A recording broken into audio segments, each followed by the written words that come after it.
ഇവർ വിവാഹിതരായി അടുത്ത ആഴ്ചയിലെ വിശേഷത്തിലേക്ക് ഏവർക്കും സ്വാഗതം. ഈ റിവ്യൂ ഇഷ്ടപ്പെടുവാണെങ്കിൽ ഒന്ന് സബ്സ്ക്രൈബ് ചെയ്യണേ, അതുപോലെ ലൈക്ക് ചെയ്യാനും ഹൈപ്പ് ചെയ്യാനും മറക്കല്ലേ. അങ്ങനെ ലക്ഷ്മി എടുത്ത കാര്യങ്ങളൊക്കെ ഭൂമി പറയുന്നുണ്ട്. അത് അഞ്ജനയുമായിട്ടുള്ള കല്യാണം മുടങ്ങാൻ വേണ്ടി മാത്രമാണ് ഞാൻ ഭാര്യയായിട്ട് അഭിനയിക്കാവോ എന്ന് ചോദിച്ചത്. അപ്പോൾ ഇത് കേൾക്കുമ്പോൾ ലക്ഷ്മി പറയുന്നുണ്ട്, നല്ലൊരു ആട്ട് വെച്ച് കൊടുക്കാൻ എന്തായിരുന്നു. അതിന് തിരിച്ച് എനിക്ക് തന്ന ഓഫർ എന്താണെന്നറിയാവോ, എൻ്റെ അമ്മയുടെ കേസുമായി ബന്ധപ്പെട്ട എല്ലാ ചിലവുകളും അജയ് സാർ വഹിച്ചോളാമെന്ന്. അപ്പം ലക്ഷ്മി ഒന്നും മിണ്ടുന്നില്ല. എന്താ ഇപ്പം ചേച്ചിക്ക് തോന്നുന്നുണ്ടോ ഞാൻ അവർ വെച്ച കരാർ അംഗീകരിക്കണമെന്ന്? അത് നടക്കത്തില്ല. ആ കരാർ ഒരിക്കലും ഞാൻ അംഗീകരിക്കത്തില്ല. എനിക്ക് ദൈവം വേറൊരു വഴി കാണിച്ചു തരും എന്ന് ലക്ഷ്മിയെടുത്ത് പറയുന്നുണ്ട്. എന്തായാലും ചേച്ചി പൊക്കോ, ബാക്കി കാര്യങ്ങളെല്ലാം ജോലിയൊക്കെ ഞാൻ ചെയ്തോളാം എന്ന് ഭൂമി പറയുന്നുണ്ട്.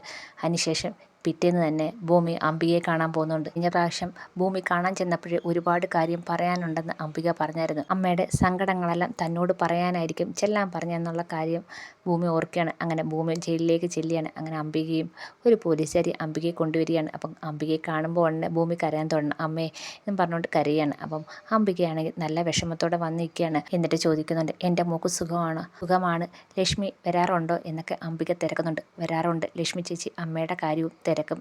അമ്മയെ ഞാൻ ഉടനെ തന്നെ പുറത്തിറക്കും. അതിനുള്ള വഴി എന്തെങ്കിലും ദൈവം എനിക്ക് കാണിച്ചു തരും. അമ്മ നിരപരാധിയാണെന്ന് എത്രയും പെട്ടെന്ന് ഞാൻ തെളിയിക്കും എന്ന് ഭൂമി പറയുന്നുണ്ട്. അപ്പം അംബികയാണെങ്കിൽ ഒന്നും മിണ്ടാതെ ഇങ്ങനെ നിൽക്കുകയാണ്. അമ്മ എന്താ ഒന്നും മിണ്ടാതെ നിൽക്കുന്നത്? അമ്മയ്ക്ക് എന്നോട് ഒന്നും പറയാനും ചോദിക്കാനും ഇല്ലേ എന്ന് ഭൂമി ചോദിക്കുകയാണ്. എനിക്ക് നിന്നോട് കുറേ കാര്യങ്ങൾ പറയാനുണ്ട്. എനിക്ക് ഇപ്പം നിന്നോട് പറയാനുള്ളത് കേസിൻ്റെ കാര്യമൊന്നുമല്ല. പിന്നെ എന്താ അമ്മയ്ക്ക് എന്നോട് പറയാനുള്ള? അമ്മയുടെ സങ്കടം എന്താ എന്ന് ചോദിക്കുന്നുണ്ട്. ചിത്തേട്ടൻ ഇപ്പോൾ ഈ ഭൂമിയിലില്ല, ഞാൻ ജയിലില്ല. ഇനി നീ ആ സത്യം അറിയണം. എന്താ അമ്മേ? എന്താന്ന് ഭൂമി ചോദിക്കുകയാണ്. നീ അച്യുതേട്ടൻ്റെയും അംബികയുടെയും മകളല്ല.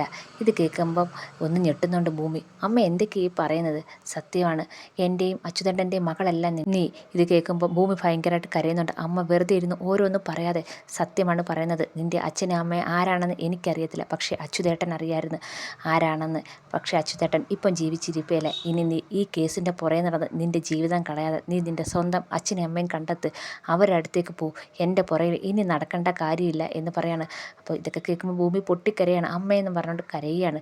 നിന്നോട് ഞാൻ പറഞ്ഞില്ലേ ഇനി എൻ്റെ പുറകെ നടക്കണ്ട. അച്യുതേട്ടൻ പോയി. ഇനി പുറത്തിറങ്ങിയാലും എനിക്ക് ഇനി ആരുമില്ല. എനിക്ക് വേണ്ടി നിൻ്റെ ജീവിതം നശിപ്പിച്ച് കളയാൻ പറ്റത്തില്ല. നീ നിൻ്റെ അച്ഛനും അമ്മയും കണ്ടെത്തണം, അവരുടെ അടുത്തേക്ക് നീ പോകണം. എൻ്റെയും അച്യുതേട്ടൻ്റെയും മകളല്ലെന്ന് ഞാൻ പറഞ്ഞത് സത്യം തന്നെയാണ്. നിന്നെ ഞങ്ങൾ ദത്തെടുത്തയാണെന്ന് പറയാണ്. ഇതൊക്കെ കേൾക്കുമ്പം നന്നായിട്ട് ഭയങ്കര സങ്കടത്തോടെ ഉറക്കെ കരയാണ് ഭൂമി. ഞാൻ കള്ളം പറഞ്ഞാണെന്ന് നിനക്ക് തോന്നല്ലേ, അതാണ് സത്യം. ഇത് കേൾക്കുമ്പോഴത്തേക്ക് ഭൂമി പൊട്ടിക്കരയാണ്. അത്രയും പറഞ്ഞുകൊണ്ട് അംബിക അങ്ങ് പോവുകയാണ്. എനിക്ക് ഇതിൽ കൂടുതൽ നിന്നോടൊന്നും പറയാനില്ല. ഇനി നീ എന്നെ കാണാൻ വരണ്ട. നീ നിൻ്റെ അച്ഛനെയും അമ്മയും കണ്ടെത്തി അവരടുത്തേക്ക് പോവാന്ന് പറയാണ്. അത്രയും പറഞ്ഞ് അംബിക അങ്ങ് കയറി പോവാണ്. ഭൂമിയാണെങ്കിൽ അവിടെ നിന്ന് പൊട്ടിക്കരയാണ്. എന്ത് ചെയ്യണം എന്ത് പറയണം ഒന്നും അറിയത്തില്ല. ആരും കൂട്ടിനില്ല.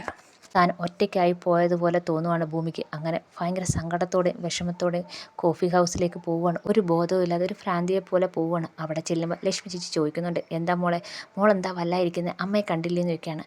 അമ്മയെ കണ്ട്. അമ്മ എന്ത് പറഞ്ഞ്? എന്താ മോൾ ഇത്രയും വല്ലാതിരിക്കുന്നതെന്ന് ചോദിക്കുകയാണ്. ഒന്നുമില്ല ചേച്ചി, ഞാൻ വീട്ടിലേക്ക് പോവുകയാണ്. ചേച്ചി കട നോക്കിക്കോ, എനിക്ക് വീട്ടിൽ പോകണം എന്ന് പറയാണ്. അങ്ങനെ സങ്കടത്തോടെ ഭൂമി വീട്ടിലേക്ക് പോവുകയാണ്. ഇതെല്ലാം ലക്ഷ്മി ശ്രദ്ധിക്കുന്നുണ്ട്. അങ്ങനെ സങ്കടത്തോടെ വീട്ടിലേക്ക് ചെല്ലുമ്പോൾ അവിടെ നിന്ന് ഭയങ്കരമായിട്ട് പൊട്ടിക്കരയാണ്.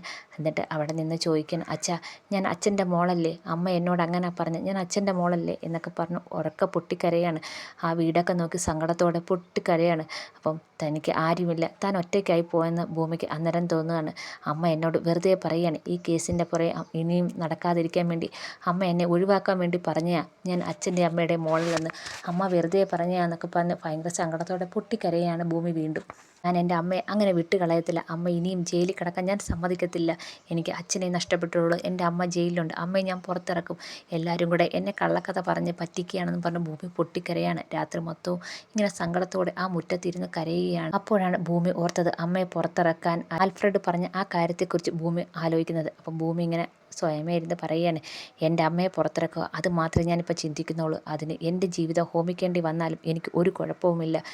ഈ ഡിമാൻഡിനെ അംഗീകരിച്ചാൽ എൻ്റെ അമ്മയെ പുറത്തിറക്കേണ്ട കാര്യങ്ങളെല്ലാം അജയ് സാറ് ചെയ്തോളും എന്ന് ഭൂമി ഇങ്ങനെ വിചാരിക്കുകയാണ്. അതിനുശേഷം ആൽഫ്രഡിനെ വിളിക്കുന്നുണ്ട്. എന്താ എന്താ ഭൂമി വിളിച്ചെന്ന് ആൽഫ്രഡ് ചോദിക്കുന്നുണ്ട്. അത് സാർ അന്ന് പറഞ്ഞ ഡിമാൻഡ് എനിക്ക് അംഗീകരിക്കാൻ പറ്റും. എൻ്റെ അമ്മയെ പുറത്തിറക്കണം, അമ്മ ജയിലിൽ നിന്ന് പുറത്തു വരണം, അത് മാത്രമേ ഉള്ളൂ എൻ്റെ ഒരു ആവശ്യം എന്ന് പറയാണ്. അത് കേൾക്കുമ്പോൾ ആൽഫ്രഡിന് ഭയങ്കര സന്തോഷമാവുന്നുണ്ട്. ഞാൻ അജയെടുത്ത് കാര്യങ്ങളൊക്കെ പറയട്ടെ, നാളെ നിങ്ങൾ തമ്മിൽ കാണാനുള്ള ഒരു അറേഞ്ച് ചെയ്യാം എന്ന് പറയുന്നുണ്ട് ആൽഫ്രഡ്. അങ്ങനെ അജയുടെ ഭാര്യയായി അഭിനയിക്കാൻ ഭൂമി സമ്മതിക്കുകയാണ് അജയ്ക്ക്. ഇത് കേൾക്കുമ്പോൾ ഭയങ്കര സന്തോഷമാണ്. ആൽഫ്രഡ് പറയുന്നുണ്ട്, നീ വിചാരിച്ച പോലെ ഭൂമി അവസാനം അത് സമ്മതിച്ചു. എൻ്റെ ഭാര്യയായിട്ട് അഭിനയിക്കാൻ അവൾ തയ്യാറാണ്. പക്ഷേ അവളുടെ അമ്മയെ പുറത്തിറക്കി കൊടുക്കണം, അതിനുവേണ്ടി അവൾ ഇതെല്ലാം ചെയ്യുന്നത്, നീ അത് നടത്തി കൊടുക്കണം എന്ന് അജയ് എടുത്ത് പറയുന്നുണ്ട്. അപ്പോൾ അജയ് പറയുന്നുണ്ട്, എന്നെ സഹായിച്ച ഭൂമിയെ ഞാൻ കൈവിടത്തില്ല, അവളെ ഞാൻ സഹായിക്കും, അംബികയെ ഞാൻ പുറത്തിറക്കും എന്ന് അജയ് വാക്ക് കൊടുക്കുന്നുണ്ട്. അതിനുശേഷം പിറ്റേന്ന് തന്നെ അവർ തമ്മിൽ കാണാനുള്ള അറേഞ്ച് ആൽഫ്രഡ് ചെയ്യുന്നുണ്ട്. അപ്പം ആൽഫ്രഡ് ഭൂമിയെടുത്ത് കാര്യങ്ങളൊക്കെ പറയുന്നുണ്ട്. അഞ്ജനയുടെ വിവാഹം നടക്കുന്നത് വരെ മാത്രം മതി ഈ ഒരു കോൺട്രാക്റ്റ്, അത് കഴിയുമ്പോൾ ഭൂമിയുടെ കാര്യം നോക്കാം എന്ന് പറയുന്നുണ്ട്. ഇതൊക്കെ കേൾക്കുമ്പോൾ ഭൂമിക്ക് നല്ല വിഷമം വരുന്നുണ്ട്. കാരണം തൻ്റെ ജീവിതം വെച്ചുള്ള കളിയാണെന്ന് ഭൂമിക്ക് നന്നായിട്ട് അറിയാം. അജയ്ക്കാണെങ്കിൽ നല്ല സന്തോഷമാണ്. അപ്പോൾ ഭൂമി പറയുന്നുണ്ട്, എനിക്ക് അതൊന്നും ഒരു പ്രശ്നമുള്ള കാര്യമല്ല, പക്ഷേ എൻ്റെ അമ്മയെ പുറത്തിറക്കണം, അതിന് വേണ്ടുന്ന കാര്യങ്ങളെല്ലാം സാറ് ചെയ്യണം, അതിന് വേണ്ടുന്ന പൈസയും വക്കീലും എല്ലാം സാറ് ചെയ്യണമെന്ന് പറയാണ്. അതെല്ലാം അജയ് അംഗീകരിക്കുന്നുണ്ട്.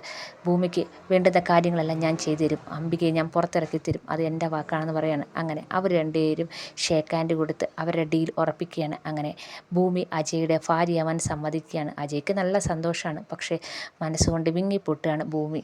അതേപോലെ തന്നെ ആൽഫ്രഡിന് സന്തോഷമാണ്. കാരണം ഈ ഒരു ഡിമാൻഡ് ഭൂമി അംഗീകരിച്ചല്ലോ, അതിൻ്റെ ഒരു സന്തോഷവും ആൽഫ്രഡിനുണ്ട്.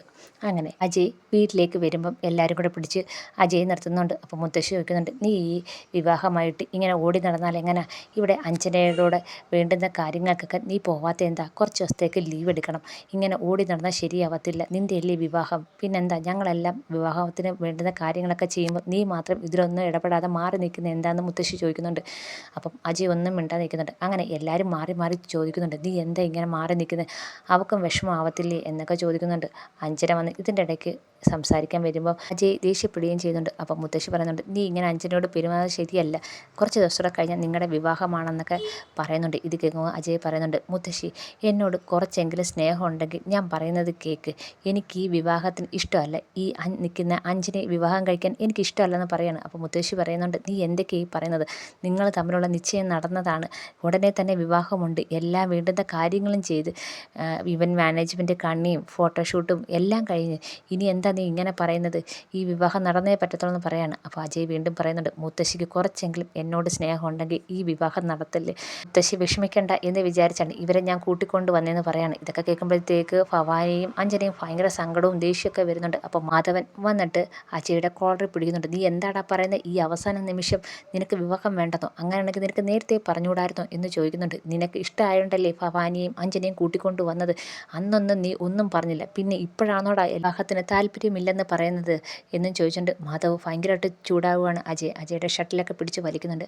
അപ്പം അജയ് പറയുകയാണ്, ആരും എന്നോട് എൻ്റെ സമ്മതം ചോദിച്ചായിരുന്നോ, ഇല്ല, എല്ലാവരും കൂടെ ചേർന്ന് എന്നെ പറ്റിച്ച് നിശ്ചയം നടത്തി, അല്ലാതെ ആരെങ്കിലും എൻ്റെ സമ്മതം ചോദിച്ചായിരുന്നു, ഇല്ല, നിങ്ങളെല്ലാവരും കൂടെ ചേർന്ന് എന്നെ കുരുക്കിലാക്കിയല്ലേ എന്ന് അജയ് ചോദിക്കുന്നുണ്ട്. അതുകൊണ്ട് എനിക്ക് ഈ വിവാഹത്തിന് താല്പര്യമില്ല, എല്ലാവരോടും എന്നോട് ക്ഷമിക്കണം എന്ന് പറയണം. അതിനുശേഷം കൈ കിടന്ന മോതിരം ഊരിയിട്ട് അവിടെ കൊണ്ടുവന്ന് ടേബിളിൽ വെച്ചിട്ട് പറയാണ്, മുത്തശ്ശി എന്നോട് ക്ഷമിക്കണം, നിങ്ങളെല്ലാവരും കൂടെ നിർബന്ധിച്ചുകൊണ്ട് മാത്രമാണ് അന്ന് അഞ്ജനയുടെ കയ്യിൽ ഞാൻ മോതിരം ഇട്ടത്, ഞാൻ കാരണം ഒരു പ്രശ്നം ഉണ്ടാവണ്ട, നിങ്ങളുടെ സന്തോഷം നശിക്കേണ്ട എന്നുകൊണ്ട് മാത്രമാണ്, ഇനിയും ഞാനിത് പറയാതിരുന്ന ചതിയാണ് കാണിക്കുന്നത്, എല്ലാ കാര്യവും കൈവിട്ടു പോകും എന്നും പറഞ്ഞിട്ട് അജയ് ഭയങ്കര വിഷമത്തോടെ അങ്ങ് കയറിപ്പോവുകയാണ്. എല്ലാവരും ഇങ്ങനെ എന്ത് പറയണം എന്ത് ചെയ്യണം എന്നറിയാതെ ഇങ്ങനെ നിൽക്കുകയാണ്. അജയ് ഇങ്ങനെ ഒരു നീക്കമുണ്ടാവുമെന്ന് ആരും പ്രതീക്ഷിച്ചില്ല. ഭവാനിയും അതേപോലെ അഞ്ജനയും ആകപ്പാടെ ദേഷ്യവും ഭയങ്കര സങ്കടത്തിൽ നിൽക്കുകയാണ്. അപ്പം അഞ്ജന വന്നിട്ട് മുത്തശ്ശിയുടെ ചോദിക്കുകയാണ്, മുത്തശ്ശിയല്ലേ പറഞ്ഞത് അജയായിട്ടുള്ള വിവാഹം നടക്കുമെന്ന്, ഇപ്പം എന്താ അജയ് ഇങ്ങനെ പറയുന്നത്, അജയ് കിട്ടിയില്ലെങ്കിൽ ഞാൻ പിന്നെ ജീവിച്ചിരിക്കത്തില്ല എന്നൊക്കെ പറയുന്നുണ്ട്. അപ്പം മുത്തശ്ശിയും ആകപ്പാടെ സങ്കടത്തിലാവുകയാണ്.